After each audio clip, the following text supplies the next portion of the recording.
Hello, my friends. This is Chief Itefa. Thank you for coming back and visiting the site. I appreciate your visits.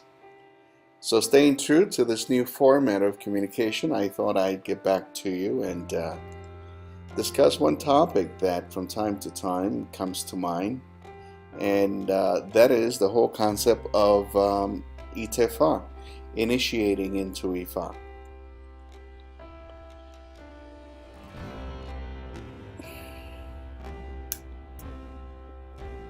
A little while ago, I was having a conversation with a gentleman who approached me with the concern of, what would happen after he does itefa.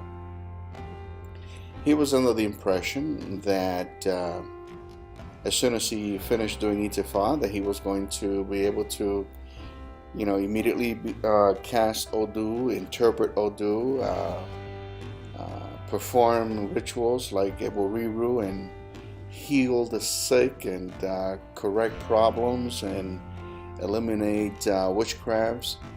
And I told him, well, you will be able to do all of that, but not immediately after Itefa. You're going to need to have some education, some experience, some time on the mat under the supervision of a tutor such as an Ojibona. And you're going to need to have patience with yourself while you go through the rigorous training and memorization that is required of a Babalao.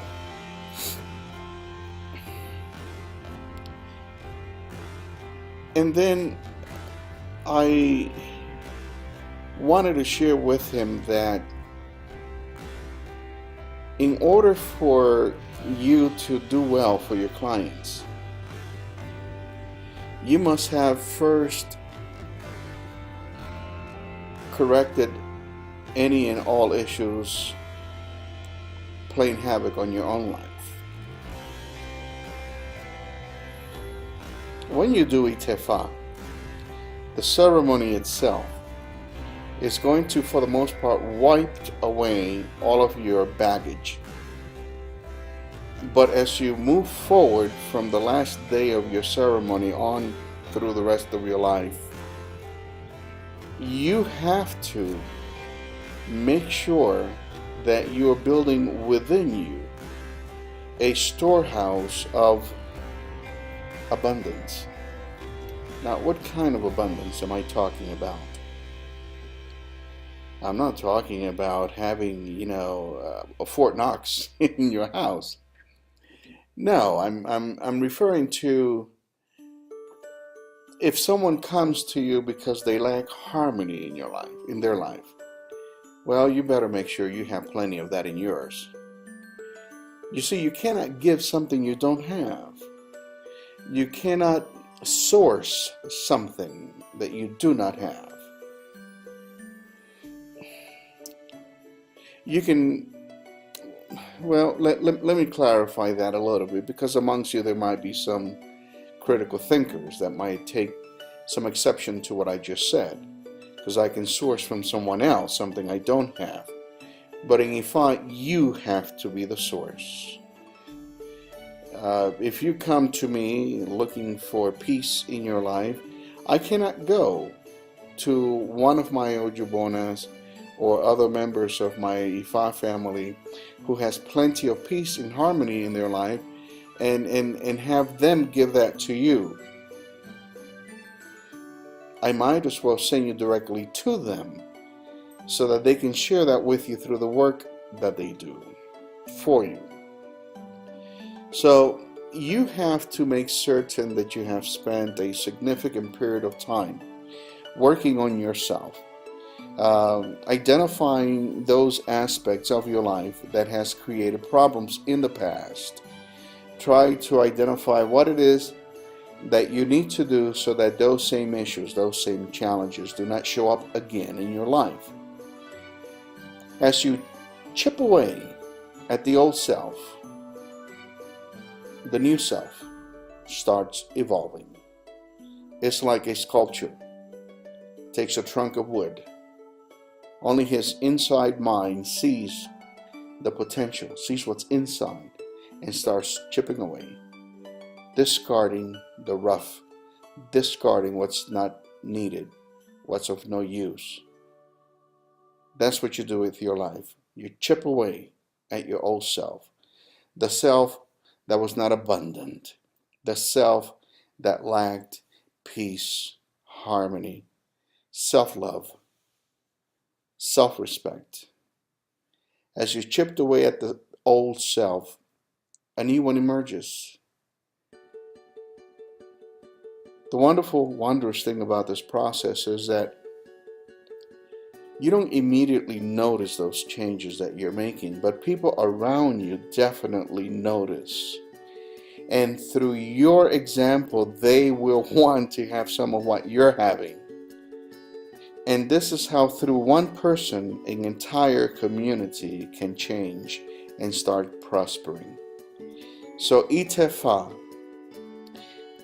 does away with the old luggage, but now you need to start working on yourself. You know, when you come out of Igbodu,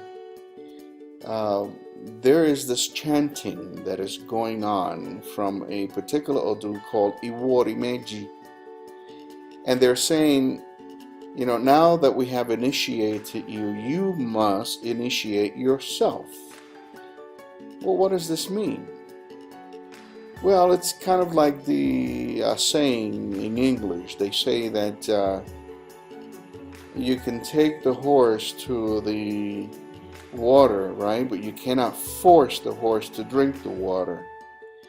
Well, I'm sorry to refer to you as a horse, but per this analogy it applies, and it just basically means that after you have been initiated, you must personally endeavor to seek, find, and learn the knowledge you need to have. It's available, it's out there.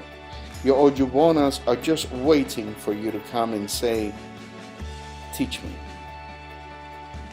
Now, they're not going to go out of their way and do something for you that they are expecting you should already realize you should be looking after or looking for. So the abundance of wealth of knowledge is completely available to you just for the asking once you do itefa.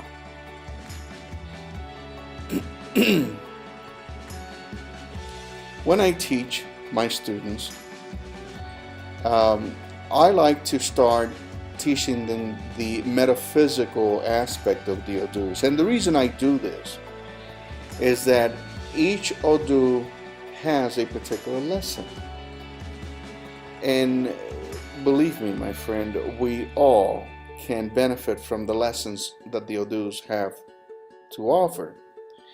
And as we study each one of these Odus in turn, we start seeing aspects of ourselves in the descriptions, the message of the Odu.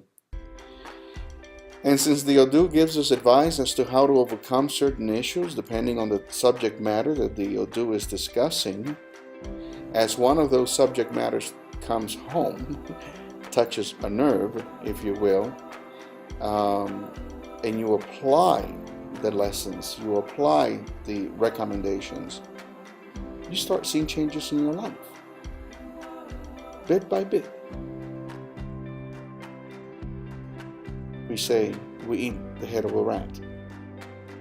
So careful studies, introspection, application eventually helps you chip away at the old self, giving birth to the new self, who is the one that as a Babalao will be able to help your immediate community. Now, not everybody that does itefa does it because they want to become a Babalao. There is actually no requirement whatsoever that you have to become a Babalao if you do itefa. The principal objective of itefa is to, I like to say, reboot your life. Just like a computer, turn it off, bring it back on again, and its internal operating system will try to resolve any individual glitch that exists. So itefa will remove your glitches, will allow you to restart your life without that baggage, and because of that, you don't need to be a babalao. It is not a automatic thing that you will do after itefa. Some of us have that calling, and obviously that's the path that we take. But again, you don't do itefa because you want to be a babalao. You do itefa because you want to reset your life, get rid of the old, and have an opportunity to give birth to the new you. That new you, by the way, is the one you were born to be. But because of the different choices you've made in life, different circumstances, different experiences, you've been derailed. itefa puts you back on the train track, or on the tracks that you, the train you, are supposed to accomplish. So that's pretty much it. That's what you need to know about itefa. And if this is something that you are looking forward to accomplishing, I wish you the best. It is a fantastic opportunity, and what a blessing. Until our next video session, o dabo.